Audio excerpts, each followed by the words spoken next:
Ini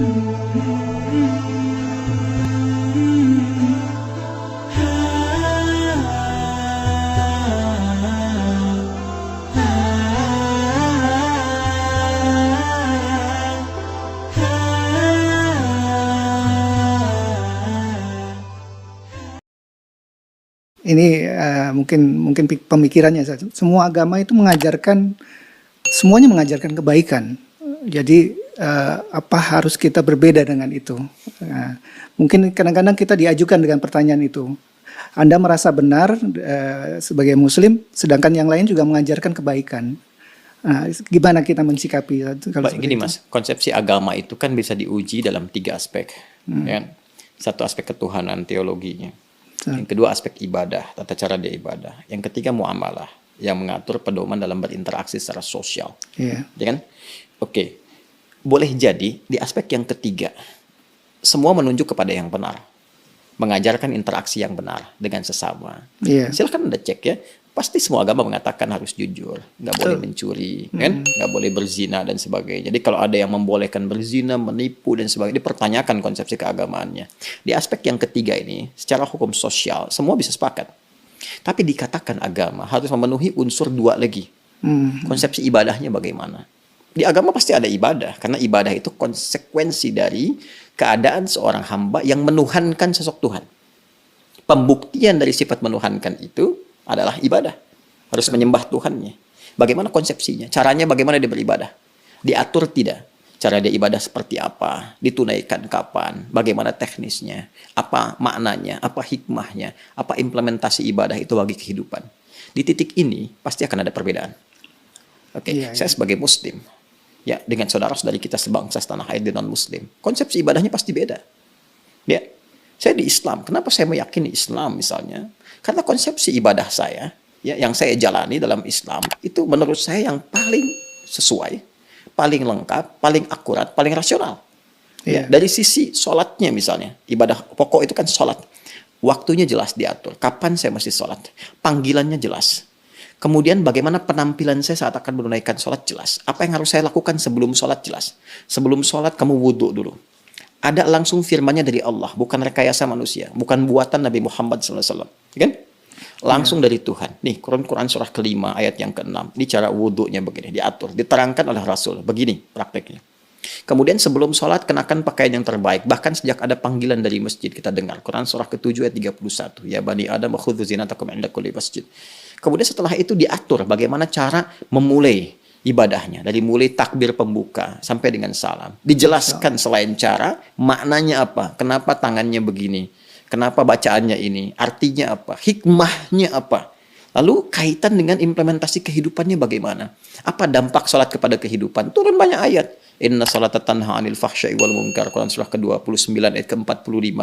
Nanti sholat ada kaitan dengan ketenangan hati, sholat kunci kebahagiaan, kesuksesan, dan dibuktikan oleh jejak sejarah. Orang-orang dulu ketika dia sholatnya benar, terjadi itu semua. Nah, ini yang menjadikan kita yakin sebagai Muslim memeluk Islam. Bagi penganut agama lain, punya konsepsi sendiri. Kita nggak bisa paksakan semua sama di titik ini dalam konsep keberagamaan. Apalagi kalau sudah masuk ke konsep teologis, ketuhanan. Ya kan?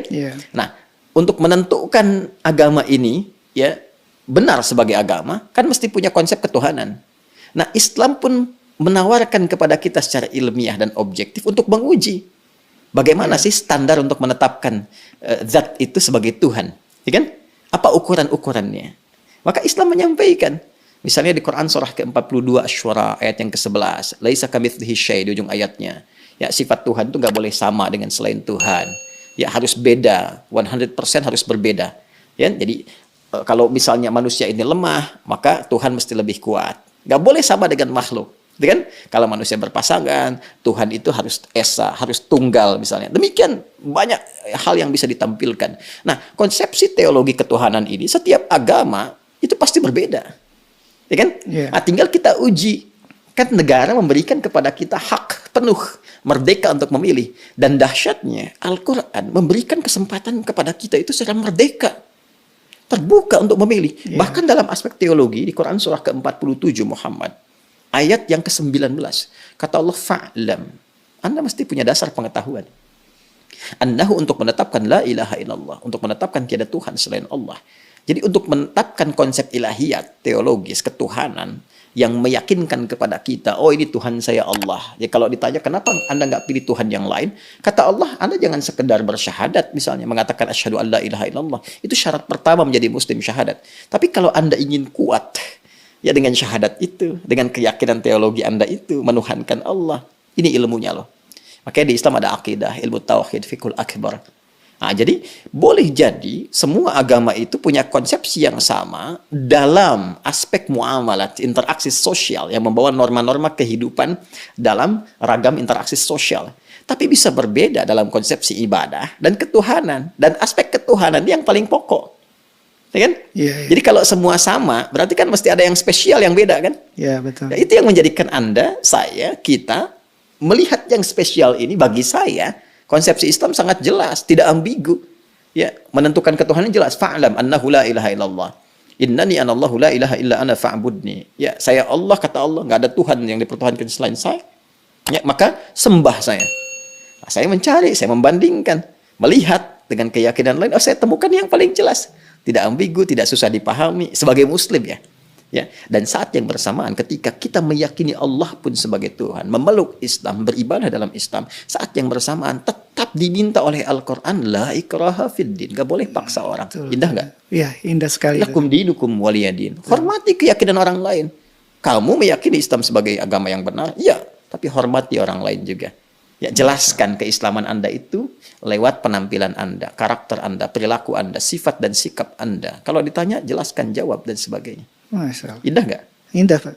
Ya, jadi di situ titik perbedaannya. Jadi nggak bisa kita katakan semua agama sama, karena konsepsi dasarnya itu berbeda. Iya, iya. Paham sekarang ya? Betul, betul. Nah, kalau paham berarti nggak ditanya lagi. Ya, mungkin kita luruskan, Ustaz. Jadi, Berarti ada yang bengkok. iya. Ya, yang diluruskan pernyataan saya atau ada masalah nih di luar. Yang berkembang sampai Anda angkat kaki itu. Yang berkembang di masyarakat, Ustaz. Jadi, Muslim yang semakin berilmu, otomatis makin toleran terhadap masyarakat di sekitarnya. Mungkin bisa dibilang begitu, Ustaz.